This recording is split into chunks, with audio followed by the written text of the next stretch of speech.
নমস্কার বন্ধুরা, শ্রাবন্তিয়ান দেবীর রেসিপিতে আবার আপনাদেরকে স্বাগত জানাই। এখানে আমি নিয়ে নিয়েছি নুডলস, বা আপনারা চাও নিতে পারেন। একটু লবণ আর তেল দিয়ে এটাকে প্রথমে ভালো করে সেদ্ধ করে নিচ্ছি। তো আজকে সকালে একটা ব্রেকফাস্ট তৈরি করছি। তার সাথে নিয়ে নিয়েছি আমি সোয়া চাঙ্ক। এই দেখুন, সোয়া চাঙ্কগুলোকে আমি গরম জল দিয়ে ভিজিয়ে রাখবো 5 মিনিট। তার সাথে সাথে আমার নুডলসগুলো সেদ্ধ হয়ে গেছে।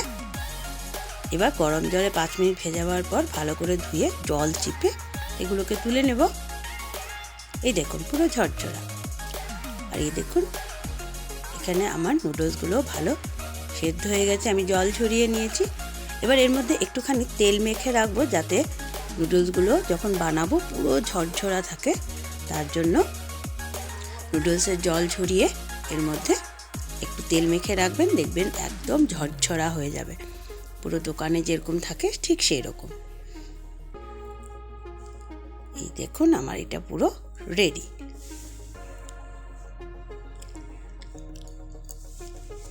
তো এর সাথে কিছু সবজি, তেমন কিছু না, যেমন আমি এখানে নিয়েছি ক্যাপসিকাম আর নিয়ে নিয়েছি গাজর, এভাবে লম্বা লম্বা করে কেটে। তো চলুন, এবার আমি কড়াইটা বসিয়ে দিয়েছি। কড়াইয়ে বেশ অনেকটা তেল দিয়ে দিয়েছি। প্রথমে দিয়ে দিয়েছি 4-5টে রসুন কুচি। এবার দিয়ে দিচ্ছি একটা বড় সাইজের পেঁয়াজ কুচি, দিয়ে হালকা একটু ভেজে নেব। হালকাভাবে একটুখানি নেড়ে চেড়ে নিব পেঁয়াজ আর রসুনটাকে। এবার এর মধ্যে আমি ক্যাপসিকাম কুচিটা দিয়ে দিচ্ছি। প্রথমে দিয়ে দিলাম ক্যাপসিকাম কুচি, দিয়ে দিচ্ছি গাজর কুচি, দিয়ে এটাকেও হালকাভাবে একটুখানি ভেজে নিচ্ছি। জাস্ট খালি একটু নাড়াচাড়া করে মিশিয়ে নেব। এবার আমি সেদ্ধ করে রাখা সোয়া চাঙ্কগুলো এর মধ্যে দিয়ে দিলাম,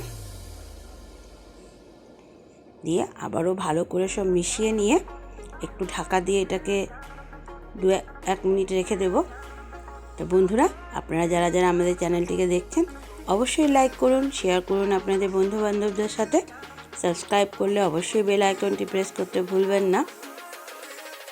এই দেখুন, আমি 1-1.5 মিনিটের মতো একটু ঢাকা দিয়ে রাখছি, যাতে সবজিগুলো বেশ একটু নরম হয়ে যায়।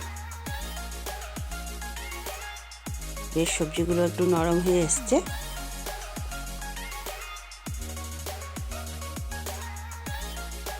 এবার এর মধ্যে দিয়ে দিচ্ছি 2-4টে কাঁচা লঙ্কা।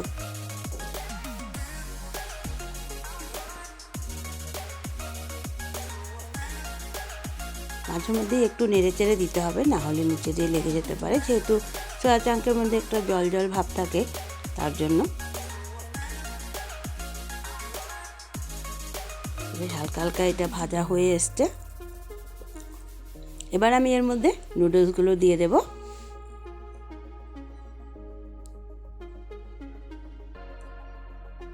সোয়া চাঙ্ক দিয়ে এইভাবে নুডলস অবশ্যই আপনারা বাড়িতে একবার ট্রাই করে নেবেন।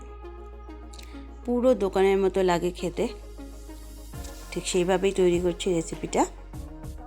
এবার ভালো করে এগুলোকে মিক্সড করে নিচ্ছি।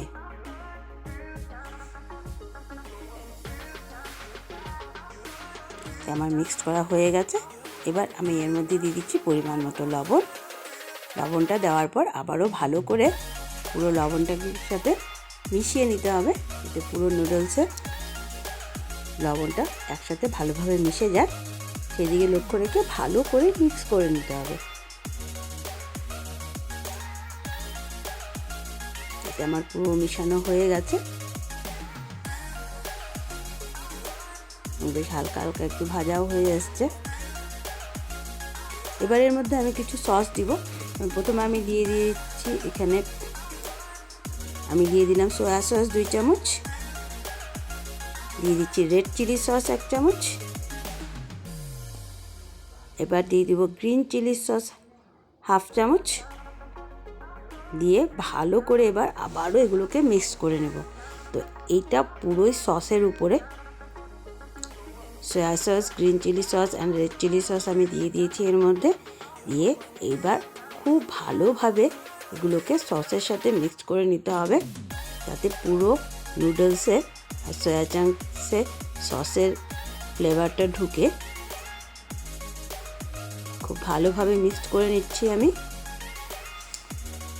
একটু গ্যাসের স্টিমটা আপনারা লো করে দিতে পারেন, নাহলে সস অনেক সময় সয়া সস দেওয়ার পর পুড়ে যেতে পারে, তাই গ্যাসের স্টিমটা একটু লো করে দিতে পারেন। সসগুলো আমার সব দেওয়া হয়ে গেছে। এবার আমি এর মধ্যে দিয়ে দিচ্ছি টমেটো কেচাপ, 2 চামচ মতো টমেটো কেচাপ দিয়ে দিলাম।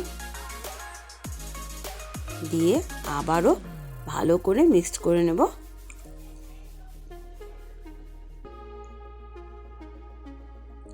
মিক্সিংটা অবশ্যই খুব ভালো হওয়া দরকার, তাতে পুরো সসের ফ্লেভারটা নুডলসের মধ্যে এসে যাবে। খুব চটজলদি এই ব্রেকফাস্টটা তৈরি হয়ে যাবে। রোজ দিন একই রকম তো ভালো লাগে না, তো একটু অন্যরকমভাবে বানিয়ে নেবেন।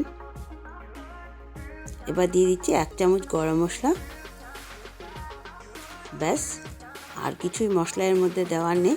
এবার ভালো করে মিক্সিং করা আর ভেজে নেওয়ার পালা। আমার এটা কিন্তু রেডি হয়ে গেছে। 2-1 মিনিট ভেজে নিচ্ছি, খুব ভালোভাবে মিশিয়ে। এই দেখুন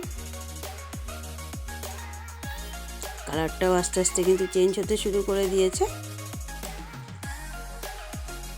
ভালোভাবে মিশিয়ে নিয়েছি এবং আমার এটা রেডি হয়ে গেছে।